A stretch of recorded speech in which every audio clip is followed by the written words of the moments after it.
2 নম্বর Dahiya union. আমি আল্লাহর হস্তে হজের যাওয়ার নিয়াত করেছি 2 থেকে আড়াই মাস আগে।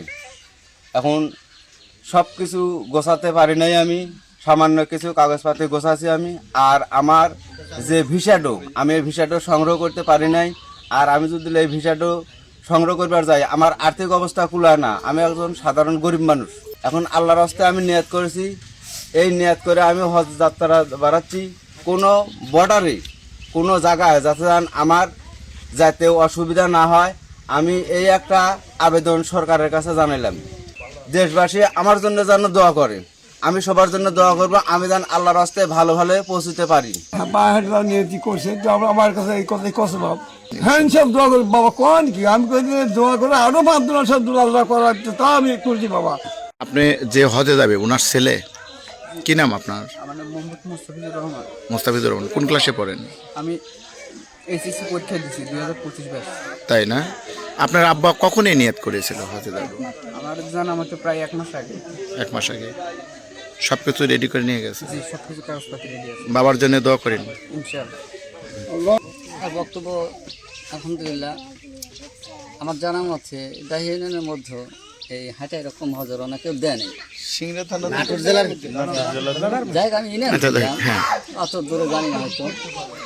তো তিনি গরিব মানুষ, হয়তো টাকা পয়সার অভাবে যেতে পারেনি, পয়সা খরচ করে তিনি এরকমভাবে পায়ে হাঁটায় রওনা দেওয়ার একটু সাহস করেছে। আল্লাহর কাছে তারা আত্মবিশ্বাস করেছে যে আমি অন্তঃস্থল থেকে আমি এই কাজটা পাই, আল্লাহ যদি দেওয়া দেবো, এই আশা নিয়ে প্রত্যাশা নিয়ে বাচ্চা রওনা দিতেছে। এই বিষয় নিয়ে সবার কাছে আমি যে অনুরোধ জানিয়ে সবাই আল্লাহকে মাফ করে দেবেন বা দোয়া করবেন, আল্লাহ তাআলা যেন কাজটা সুষ্ঠুভাবে পার করার।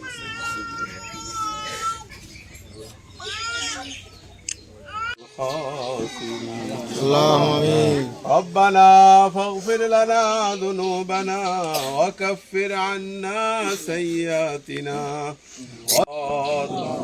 رب كريم رب كعبة رب حرمين شريفين। আল্লাহ, বিশ্ব থেকে যারা চিরবিদায় নিয়ে চলে গেছেন সকলের কবরে তুমি হের সবগুলো পৌঁছে দাও। وارحمنا معهم برحمتك يا أرحم الراحمين। এবং দেশের বাইরে মুসলিম ভাই বোন আত্মীয় স্বজন যে যেখানেই আছেন, আমার জন্য একটু দোয়া করবেন। আর আমার ভিসার জন্য সরকারের কাছে আমার একটু আবেদন, আপনারা সবাই দোয়া করবেন, সহযোগিতা করবেন আমাকে, আমি যেন সৌদি আরব যেতে পারি এবং হজ করে যাচ্ছেন বাড়িতে ফিরে আসতে পারি। আমি এটাই আমার সরকারের কাছে আবেদন। সিংড়া থানা 2 নম্বর ডাহিয়া ইউনিয়ন। আমি আল্লাহর হস্তে হজের যাওয়ার নিয়াত করেছি 2 থেকে আড়াই মাস আগে। এখন সব কিছু গোছাতে পারি নাই, আমি সামান্য কিছু কাগজপাতি গোছাছি আমি। আর আমার যে ভিসাটো, আমি এই ভিসাটো সংগ্রহ করতে পারি নাই। আর আমি যদি এই ভিসাটো সংগ্রহ করবার যাই, আমার আর্থিক অবস্থা কুলায় না। আমি একজন সাধারণ গরিব মানুষ। আমি যে জায়গায় বসবাস করে আছি, এই জায়গাটা সরকারিও খাস, আমি একটা ভূমিহীন। এখন আল্লাহর হস্তে আমি নিয়াত করেছি, এই নিয়াত করে আমি হজ যাত্রা বাড়াচ্ছি।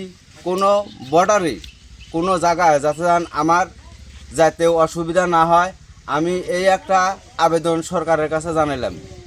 এই আবেদনটা যান আমার জন্য মঞ্জুর করে নেয়। আর দ্বিতীয়ত, দেশবাসী আমার জন্য যেন দোয়া করে, আমি সবার জন্য দোয়া করবো, আমি যেন আল্লাহর রাস্তায় ভালো ভালো পৌঁছতে পারি। এবং দেশের বাইরে মুসলিম ভাই বোন আত্মীয় স্বজন যে যেখানেই আছেন, আমার জন্য একটু দোয়া করবেন। আর আমার ভিসার জন্য সরকারের কাছে আমার একটু আবেদন, আপনারা সবাই দোয়া করবেন, সহযোগিতা করবেন আমাকে, আমি যেন সৌদি আরব যেতে পারি এবং হজ করে যাচ্ছেন বাড়িতে ফিরে আসতে পারি। আমি এটাই আমার সরকারের কাছে আবেদন। ব্যাগে নিয়েছি একটা জায়নামাজ, কাফনের কাপড়, আর হয়তো রাস্তা পথে চলার জন্য গোসল করার কাপড় চোপড়, একটা পাসপোর্ট আছে, ভোটার আইডি কার্ড আছে, চেয়ারম্যান পরিচয়পত্র আছে, এগুলোই আমার কাছে সংগ্রহ আছে। এছাড়া আমার কাছে আর কোনো কিছু নাই। আর আতর গোলাপ জল এগুলোই, হয়তো কিছু ওষুধপাতি থাকতে পারে খাওয়ার জন্য, শরীর ব্যথা হওয়ার জন্যে, আবার স্যালাইন ট্যালাইন এগুলোই।